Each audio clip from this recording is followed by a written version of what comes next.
From the very beginning of the MCU, we heard the name Ten Rings, but the true identity of this mysterious organization was finally revealed to us in Shang-Chi, and the legend of the Ten Rings in the 25th film of the MCU. We not only discovered the secret behind these magical rings, but we also witnessed the entry of a brand new superhero.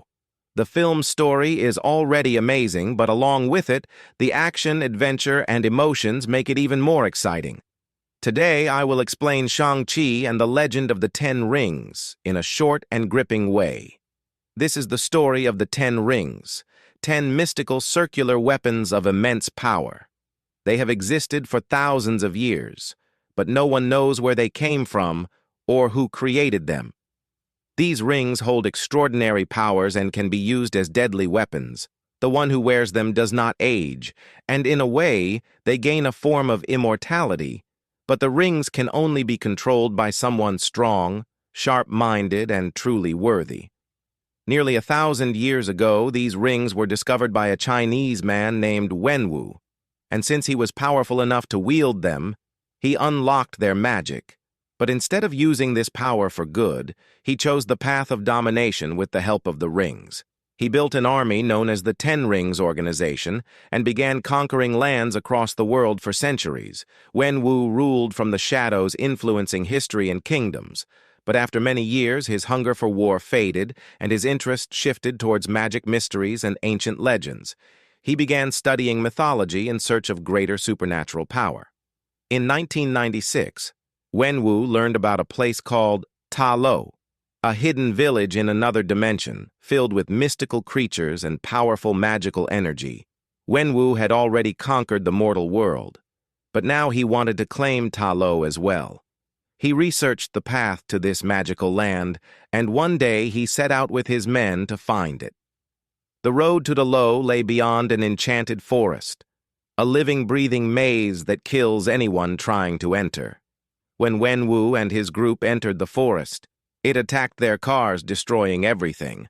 All of Wenwu's men died, but the rings saved his life, and somehow he managed to cross the forest and reach the entrance of Ta Lo, where he met a woman named Ying Li, one of the guardians of Ta Lo. When Wenwu tried to force his way in, Ying Li stood in his path. He attacked her with the rings, but still he could not defeat her. The people of Ta Lo possessed a different kind of mystical energy, and Ying Li was a strong and skilled warrior. She not only fought Wenwu with grace and power, but also managed to neutralize the rings and defeat him. Yet she did not kill him, and instead of anger, something unexpected happened. The two began to feel a connection. Wenwu returned to the forest again, spending time with Ying Li, and soon their bond grew into love. They decided to marry, but the people of Ta Lo refused to accept their union because of Wenwu's dark past. He was forbidden from entering the village. Ying Li chose love over everything, and left Ta Lo behind. She moved to China with Wenwu and married him. And by leaving Ta Lo, she had to give up her power, seeing Ying Li's goodness. Wenwu gave up his life of violence. He stopped all his illegal operations and removed the rings, locking them away in the year 2000. They had a son named Shang-Chi, and 4 years later, a daughter Xialing was born. Wenwu's life had completely changed. He was now a loving father and a good man, living a peaceful family life. Soon, the world learned that Wenwu had set aside the rings and was no longer a threat, and his enemies rejoiced because this was the perfect chance to seek revenge in 2007 when Shang-Chi was 7 and Xialing was 3. Wenwu was away from home one day, and a group of men from the Iron Gang came to his house. They had come to kill Wenwu, but when they found only Ying Li and the children at home, they decided to attack them instead. Ying Li tried to reason with them. They spared the children but chose to kill her. Ying Li fought bravely. She was still a skilled fighter, but without her Ta Lo powers, she could not match the number of enemies she was killed protecting her children. When Wenwu returned home and saw Ying Li's lifeless body along with a few dead gang members, he instantly knew who was responsible, and this tragedy shattered him. His faith in goodness died. That day, he picked up the rings once again. This time, not to rule the world, but to take revenge. He took young Shang-Chi with him to the Iron Gang's hideout, so his son could see the faces of those who murdered his mother. After that, Wenwu used his rings and killed all of them. But the leader of the Iron Gang was not there, which meant his revenge was still incomplete, so Wenwu decided that he would make his son kill the Iron Gang leader, and then Wenwu restarted his Ten Rings organization and began giving his son strict training. Shang-Chi practiced fighting and seeing him. His sister Xialing also wished to learn, but girls were not allowed there, so Xialing trained alone by watching others from a distance. Meanwhile, the Iron Gang leader learned that Wenwu was coming to kill him, so he ran away to save his life. Then, in 2014, Shang-Chi turned 14, and his training was complete. He had become a deadly fighter, and now Wenwu had located the Iron Gang leader, so he sent Shang-Chi to kill him. Shang-Chi went to America and killed the leader. But after completing the mission, he felt that in the fire of revenge, he had burned his mother's values and teachings, so he felt deep regret and decided to stay away from his father. Shang-Chi moved to San Francisco, changed his name and identity, and lived there. Meanwhile, Xialing kept training at home waiting for her brother. But he never returned, and 6 years passed. Xialing, now 16, understood that her brother would never come back, so she ran away too. She went to Macau in China and opened her own fighting club. On the other hand, Wenwu knew everything about where his children were and what they were doing. He could have forced them to return, but he allowed them to live freely.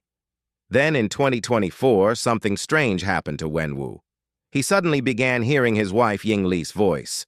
It told him that she was still alive and that the people of Ta Lo had imprisoned her because she married Wenwu against their rules. The voice called for his help. Believing this, Wenwu decided to go to Ta Lo and free her, but crossing the magical forest with his full army was extremely difficult. So Wenwu searched for an easier way to enter Ta Lo and remembered the lockets that Yingli had given to Shang-Chi and Xialing. The lockets originally from Ta Lo were magical, and when placed in the dragon statue, they showed the path to Ta Lo. Wenwu needed those lockets to enter Ta Lo, but his children had them, and they had left home. Wenwu not only wanted the lockets, but also wanted his children to return so the family could be together when his wife came back. So he sent Shang-Chi a postcard writing in a way that made it seem as if Xiling had called him to Macau so that Shang-Chi would also reach Macau, and then Wenwu could bring both of them home. Meanwhile, Shang-Chi knew nothing about all this. It had been 10 years since he left home. He finished his studies and was doing a small job when he received the postcard from Xialing. He ignored it, and a few days passed, meaning Wenwu's first plan failed. So he sent some men to San Francisco to steal Shang-Chi's locket while Shang-Chi was traveling on a bus with his friend Katy. The Ten Rings men attacked him. Shang-Chi fought them and drove them away, but they managed to steal his locket, and during the fight, one man told Shang-Chi that they would go after his sister too. Hearing this, Shang-Chi decided to go to Macau to protect her, and this was exactly Wenwu's second plan to bring Shang-Chi to Macau. Katy also went with him, and on the way, Shang-Chi told her the truth about his past and how he ran away from home later. Shang-Chi asked Xialing about the postcard and learned that she never sent it. Then suddenly many Ten Rings men attacked the club. Shang-Chi and Xialing fought, but the men stole Xialing's locket, and then Wenwu appeared in front of them and took Shang-Chi, Katy, and Xialing back to his home, where Wenwu told them that he had been hearing Yingli's voice calling for help. Then he used the lockets to create the magical map of Ta Lo, and said that the special path to Ta Lo opened only once a year on the day of a festival, and that festival was only 3 days away. So Wenwu had decided that on that day he would go to Ta Lo with his army, and if the people there tried to stop him, he would kill them all.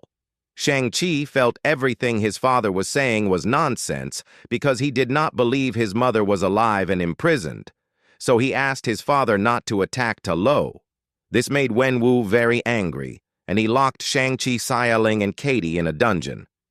There they met Trevor Slattery, the same actor who had once pretended to be the leader of the Ten Rings, which Wenwu had hated after his arrest.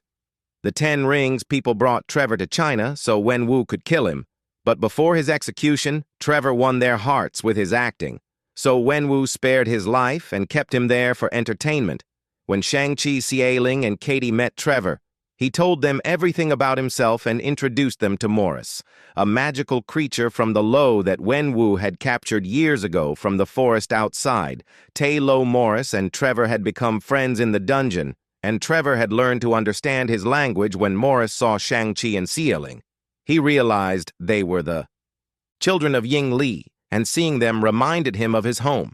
So he told Trevor that he knew a secret path to Ta Lo. At the same time, Xialing had figured out a way to escape, so they all decided to leave and reach Ta Lo before Wenwu so they could warn everyone they escaped, avoiding the 10 Rings guards and reached the outside of the magical forest. There Morris guided them through the maze, and they crossed safely into Ta Lo where they met Ying Li's sister, Ying Nan, who warmly welcomed her nephew and niece, Shang-Chi. And Xialing told their aunt that their father believed their mother was imprisoned in Ta Lo and was coming.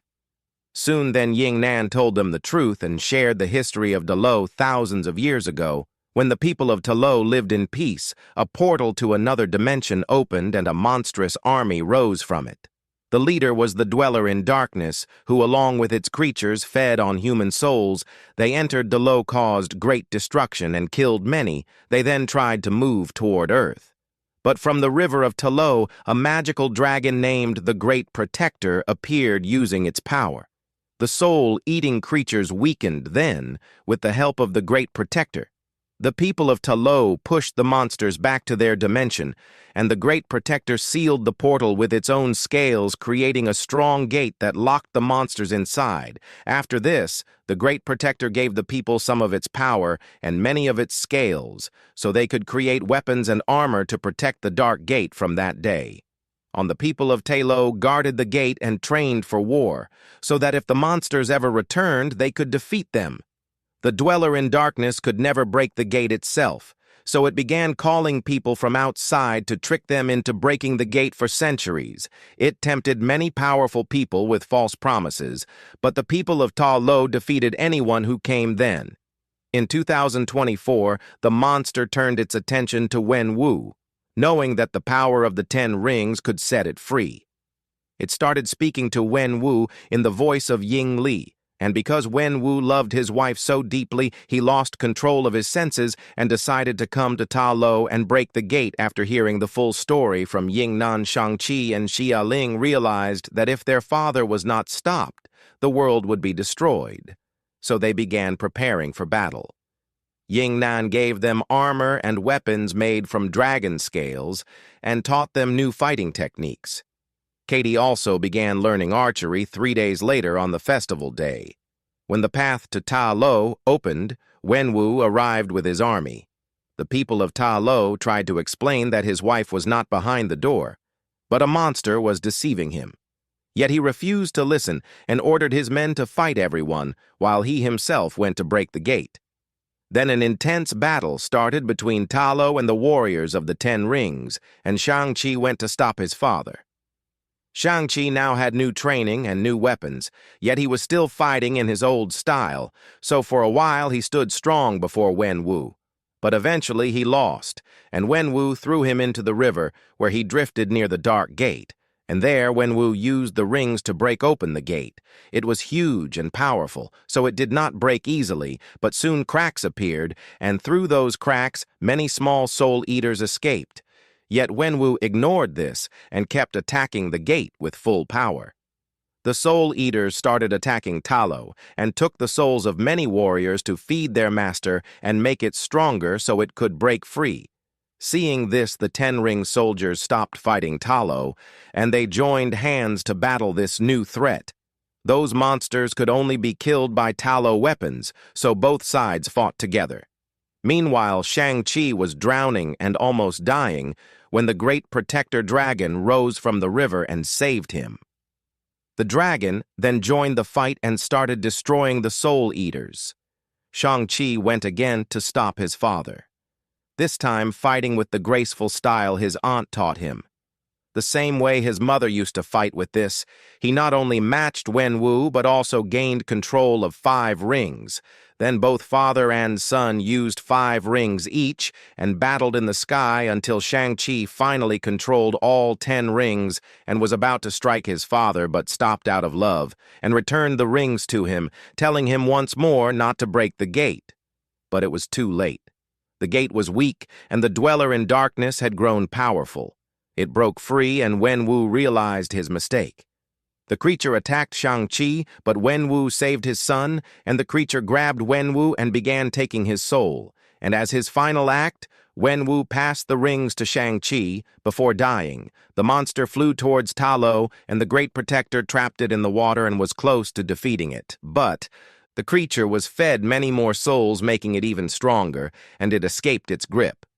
Then the dweller caught the dragon and began stealing its soul. If it succeeded, no one could defeat it. But just then Katy shot an arrow from afar, hitting the monster in the throat, freeing the dragon. The Great Protector trapped the creature again, and Shang-Chi sent the rings into the monster's body, fully charging them and blasting it into pieces, killing the dweller in darkness. After this, the people of Ta Lo and the warriors of the 10 rings honored all who had sacrificed their lives. Shang-Chi and Katy returned to America, and at a restaurant they told their friends the whole story. Suddenly Wong appeared and took them both to Kamar-Taj in the mid-credit scene. We saw Wong, Shang-Chi, and Katy at Kamar-Taj, along with Carol Danvers and Bruce Banner. On a hologram call, Wong revealed that when Shang-Chi used the rings for the first time, a strange signal was sent, which they detected at Kamar-Taj, and since then the rings have been sending a message to somewhere far away. After scanning the rings, Bruce and Wong learned that they were thousands of years old with no known history. And because Shang-Chi now possessed these powerful rings, they welcomed him into the team. In the post-credit scene, we saw Xialing, who had told her brother she was going to shut down the 10 Rings organization, but instead she became its new leader, training women as well, and continuing her father's legacy in her own way. And so this was the story of Shang-Chi and the Legend of the 10 Rings. If you enjoyed it, do support, like, share, and stay tuned for more stories.